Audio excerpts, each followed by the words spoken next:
Magandang araw mga kaayos. Ito may panibagong gagawin naman tayo nga makina kasi sabi ng tropa loose compression daw.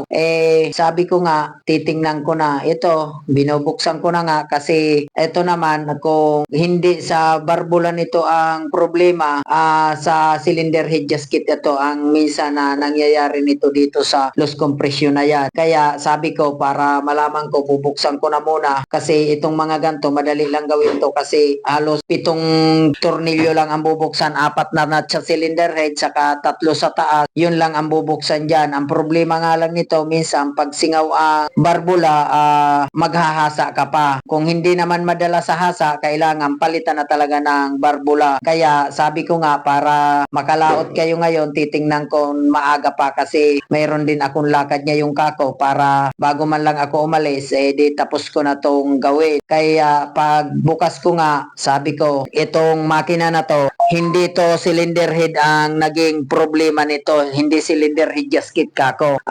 Wari ko to, barbula to kasi iba ang singaw na sa cylinder head kasi makikita ang bakat na taga sa ilalim. Ang usok kasi pag cylinder head gasket ang singaw niyan, ang usok sa tagiliran yan automatic nakikita na dyan sa tagiliran ang usok niyan, yan maitim na automatic yan. Kaya nga sabi ko, ito sigurado ko nga ito, kung hindi barbula intake to, barbula exhaust ang problema nito kasi magkaroon lang ng problema ang singaw ang isa niyan, lahat na yan hindi nagagana ang compression niyan. Kaya ang ginawa ko nga, takip doon sa kabila sa intake para paghihip ko ng hangin, paghihip ko doon sa intake, hindi humarang ang bunganga ko kasi para hindi ako mahirapan, sure ball ang gawa. Tinanggal ko yung dalawang tornilyo doon para pag hinihipan ko yung intake saka exhaust pati nga sa tambutso, kinuha ko na yung mga harang doon.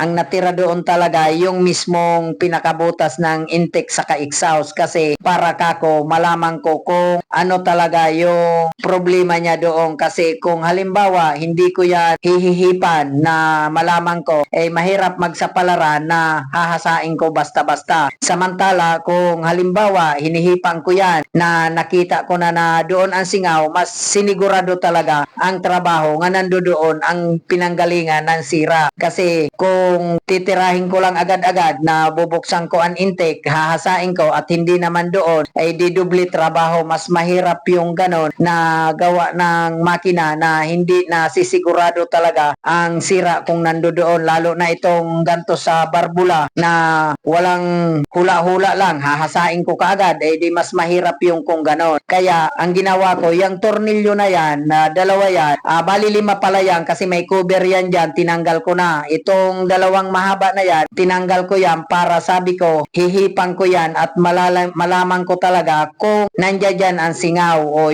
nung hinihipan ko nga, wala dyan ang singaw na yan sa unang hihip ko sa intake.